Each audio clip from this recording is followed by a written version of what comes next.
नमस्कार, आप देख रहे हैं सत्य हिंदी का रात 8 बजे का बुलेटिन और मैं हूं आपके साथ कृति सिंह। राम मंदिर दान विवाद पर अब बीजेपी के वरिष्ठ नेता ने पीएम मोदी को जिम्मेदार ठहराया है। इस बीच लखनऊ अग्निकांड ने पूरे देश को झकझोर कर रख दिया। रीनीट परीक्षा में सख्ती ने कई छात्रों के सपनों पर पानी फेर दिया, तो दूसरी तरफ ममता और उद्धव के बागी अपने अपने तेवर दिखाने में लगे हुए हैं। इन्हीं खबरों पर इस बुलेटिन में बात करेंगे, लेकिन अगर आपने अब तक हमारे चैनल सत्य हिंदी का ऐप डाउनलोड नहीं किया तो जरूर डाउनलोड कर लें, ताकि आप ये बुलेटिन ऐप पर भी देख सकें।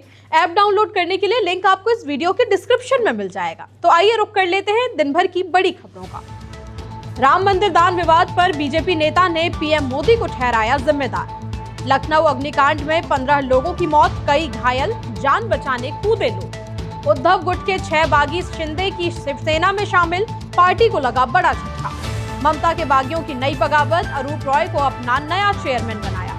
नेतन्याहू ने ट्रंप के दावों को किया खारिज, बोले इस्राइल अपने फैसले खुद लेता है।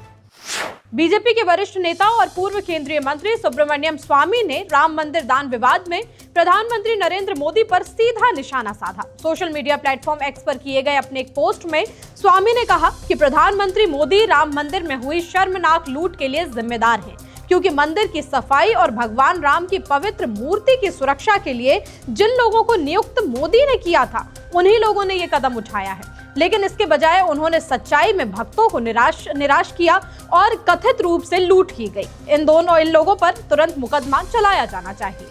अयोध्या राम मंदिर में चढ़ावा विवाद में जांच की मांग वाली याचिका पर इलाहाबाद हाई कोर्ट की लखनऊ बेंच ने तत्काल सुनवाई से मना कर दिया है। कोर्ट ने साफ कहा कि इस मामले में तुरंत सुनवाई की कोई जरूरत नहीं है, क्योंकि पहले से ही बड़ी संख्या में केस लंबित हैं और प्रक्रिया के मुताबिक ही सुनवाई की जाएगी। याचिकाकर्ता मोहित अशोक ने अपनी याचिका में आरोप लगाया था कि राम मंदिर में आने वाले दान और चढ़ावे के प्रबंधन में गड़बड़ियां हो सकती हैं और इसकी स्वतंत्र जांच कराई जानी चाहिए। उन्होंने ये भी मांग की थी कि इस पूरे मामले का ऑडिट सीएजी से कराया जाए, ताकि पारदर्शिता सुनिश्चित हो सके। सुनवाई के दौरान अवकाश पीठ ने यह भी कहा कि उत्तर प्रदेश सरकार पहले ही इस मामले पर संज्ञान ले चुकी है, इसलिए इस समय तत्काल हस्तक्षेप की बिल्कुल जरूरत नहीं है। कोर्ट में यह याचिका फ्रेश केसों की सूची में 392 नंबर पर थी। लखनऊ के अलीगंज इलाके में सोमवार को हुए भीषण अग्निकांड में मौतों की संख्या बढ़कर 15 हो गई है, जबकि कई लोग घायल बताए जा रहे हैं। जिस इमारत में आग लगी उसके ग्राउंड फ्लोर पर पेट क्लिनिक और पेट शॉप चल रही थी, जबकि ऊपर की मंजिलों पर गेमिंग और एनिमेशन से जुड़ा ट्रेनिंग सेंटर चल रहा था। दोपहर करीब 3 बजे अचानक आग भड़कने के बाद पूरे भवन में धुआं भर गया और अंदर मौजूद छात्र जान बचाने के लिए इधर उधर भागने लगे। कई छात्रों ने अपनी जान बचाने के लिए ऊपरी मंजिल से छलांग तक लगा दी। अंदर फंसे लोगों तक पहुंचने के लिए रेस्क्यू टीमों ने पड़ोसी इमारतों की छत का सहारा लिया और दीवारों में बड़े बड़े छेद करके लोगों को बाहर निकालने की कोशिश की गई। डिप्टी सीएम ब्रजेश पाठक ने बताया कि ज्यादातर मृतक 20 से 24 साल की उम्र के युवा थे। वहीं केजीएमयू ट्रॉमा सेंटर के डॉक्टरों के मुताबिक 15 लोगों को मृत अवस्था में अस्पताल लाया गया, जबकि कई घायलों का इलाज चल रहा है। इनमें कुछ छात्र ऐसे भी हैं जो जान बचाने के लिए इमारत से कूद गए थे। उनकी रीढ़ और शरीर के कई हिस्सों में गंभीर चोटें आई हैं।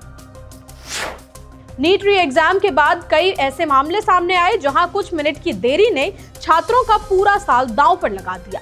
एनटीए ने पेपर लीक से बचने के लिए बेहद सख्ती बरती, लेकिन सख्ती के बीच कई छात्रों की मुश्किलें भी बढ़ गईं। परीक्षा केंद्रों के गेट 1:30 बजे बंद कर दिए गए और जो छात्र 1-2 मिनट भी देर से पहुंचे उन्हें अंदर जाने की अनुमति नहीं मिली। सोशल मीडिया पर ऐसे कई वीडियो वायरल हो रहे हैं जहां छात्र बारिश, ट्रैफिक, गाड़ी खराब होने या केंद्र की गलत जानकारी जैसी वजहों से देर से पहुंचे और परीक्षा से बाहर हो गए।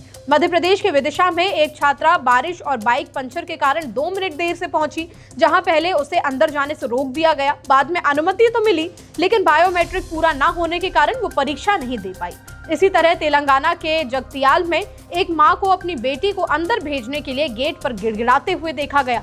बेंगलुरु, भोपाल और मुंबई जैसे शहरों में भी ऐसे ही मामले सामने आए, जहां छात्र अंतिम समय सीमा चूकने की वजह से परीक्षा नहीं दे पाए। नीट परीक्षा को लेकर जारी विवाद के बीच समाजवादी पार्टी प्रमुख अखिलेश यादव ने बीजेपी पर तीखा हमला बोला। सोशल मीडिया प्लेटफॉर्म एक्स पर पोस्ट करते हुए अखिलेश यादव ने कहा कि अब जिम्मेदार लोगों को इस्तीफा दे देना चाहिए। उन्होंने आरोप लगाया कि नीट परीक्षा में एक बार फिर से धोखाधड़ी और गड़बड़ी सामने आई है, जो ये दिखाती है कि पूरी व्यवस्था में नीचे से ऊपर तक मिली भगत थी। अखिलेश ने दावा किया कि बायोमेट्रिक जांच तक में घपला किया गया और ये मामला केवल एक केंद्र तक सीमित नहीं हो सकता। उन्होंने आशंका जताई कि देश के कई अन्य परीक्षा केंद्रों पर भी इसी तरह की अनियमितताएं हुई होंगी। सभा प्रमुख ने कहा कि युवाओं और छात्रों के साथ हो रहा ये अन्याय तब तक नहीं रुकेगा जब तक छात्र, अभिभावक और पूरा समाज एकजुट होकर इसके खिलाफ आवाज नहीं उठाएगा। उन्होंने बीजेपी पर निशाना साधते हुए कहा कि पार्टी अब अपराध, भ्रष्टाचार और निराशा का प्रतीक बनती जा रही है। अखिलेश यादव ने अपने बयान में पेपर लीक विवाद के साथ साथ चढ़ावा, चंदा और दान से जुड़े मामलों का भी जिक्र किया और आरोप लगाया कि भाजपा और उसके सहयोगी लगातार नए विवादों में घिरते जा रहे हैं। बुलेटिन में आगे अभी और भी खबरें हैं। शिवसेना यूबीटी को बड़ा झटका, 6 सांसद शिंदे के साथ। बैंक खाते फ्रीज होने पर हाईकोर्ट पहुंची टीएमसी। नेतन्याहू बोले, अमेरिका से निर्देश नहीं लेते हम। ब्रिटेन के प्रधानमंत्री कीर स्टारमर ने दिया अचानक इस्तीफा। आखिरकार उद्धव के 6 बागी लोकसभा सांसद आधिकारिक तौर पर एकनाथ शिंदे की शिवसेना में शामिल हो गए। इसके साथ ही उद्धव गुट के संसदीय दल में बड़ी टूट हो गई है।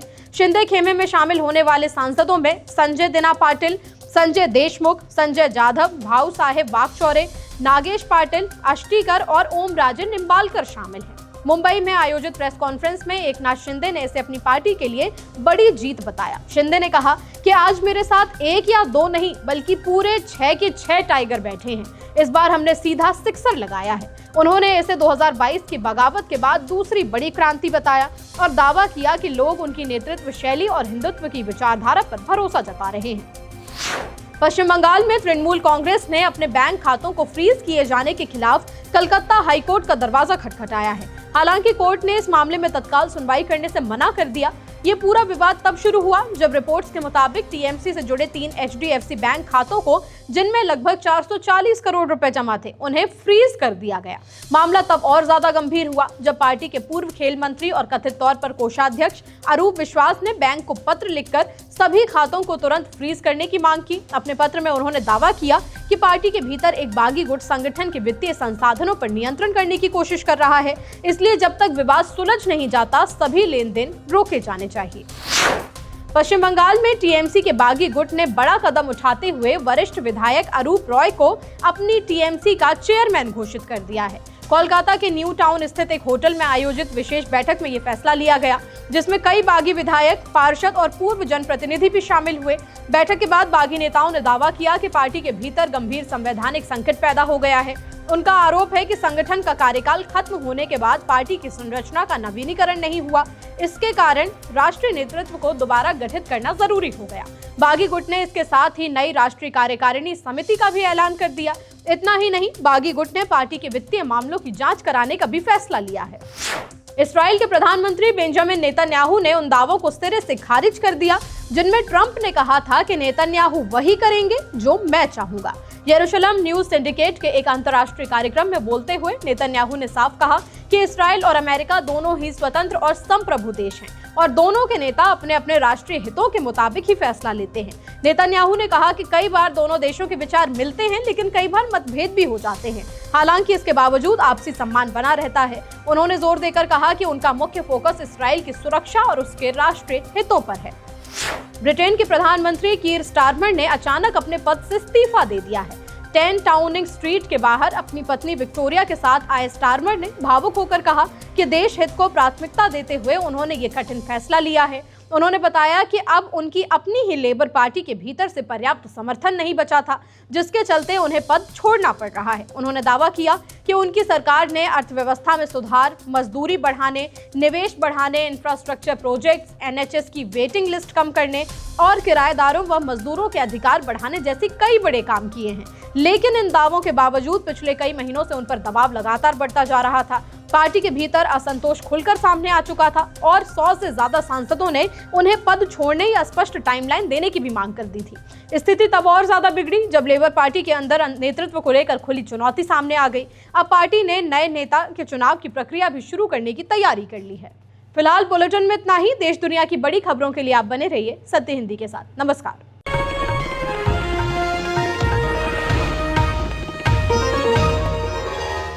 Copyright disclaimer under Section 107 of the Copyright Act 1976. Allowance is made for fair use for purposes such as criticism, comment, news reporting, scholarship, and research.